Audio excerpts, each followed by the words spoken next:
on Twitter. His statement: pathetic excuse by London Mayor Sadiq Khan, who had to think fast. I'm going to stop myself. I'm going to take you over really quickly to Orlando, Florida, where a workplace shooting occurred this morning. Police there are giving us an update. Let's go there. Danny Banks and Fire Chief Otto Drost. Sheriff Demings. It's a sad day for us here once again in Orange County. I'm going to share some details about a tragedy that occurred this morning at the Fiamma Incorporated business that you see just behind me.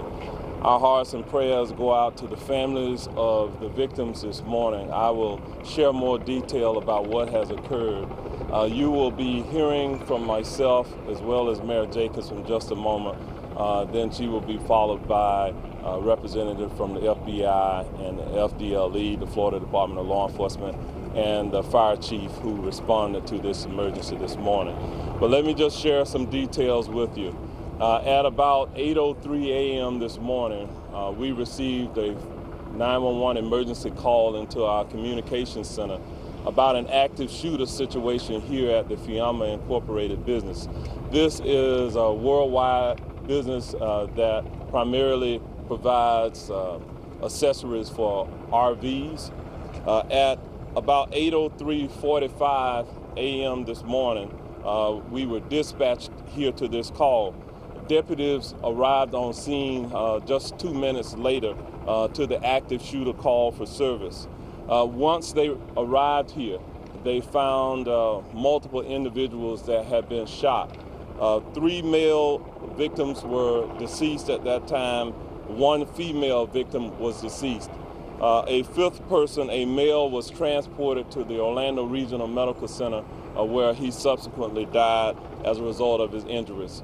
There were 7 survivors, individuals who were inside this business who are being interviewed presently by detectives from the Orange County Sheriff's Office. We have a 45-year-old subject who is deceased inside as a result of his own means. The individual was armed with a handgun and a knife this morning. There's no indication that he used a knife on any of the victims, but shot 5 innocent people this morning and then turned the gun on himself and killed himself. The individual in question is a former employee of this business. He was fired sometime in April of this year. So he was a disgruntled employee that came back to this business this morning. In terms of our history of this business, we have very few records of any significance here. However, about 3 years ago, in June of 2014, we did respond to this business in which the subject who is responsible for the deaths this morning was the subject of a workplace violence incident in which he allegedly battered another employee here in the business. There were no charges actually of that time. In terms of this subject, this 45-year-old subject, when we look into his criminal history, what we have found is that he has a criminal history minor in nature. Charges such as possession of marijuana, DUI, and misdemeanor battery. At this time, we have no indication that this subject is a member of any subversive type organization. We have no indication that this subject is a participant in any type of terror organization. What this is at this point is likely a workplace violence incident.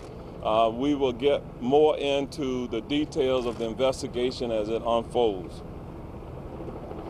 At this time, we have designated a reunification location for the family members. What we're asking individuals who may be related to persons who work at this business, we have set up at Full Sail University, which is located at 3535 North Forsyth Road, a family reunification site. Families are able to respond there to a building called the Live One Building, the Live One Building. We have deputy sheriffs who are there who will direct family members to that particular location. We also have a phone number that has been set up for individuals to call should they wish to receive information.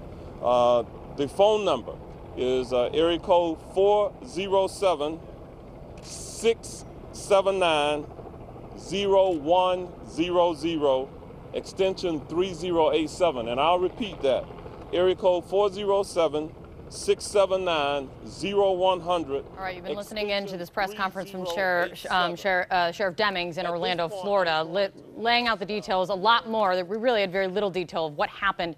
Pretty terrifying scene in Orlando, Florida this morning in a business there. Let me bring it just for a second. James Gagliano is watching this with me, former FBI special agent.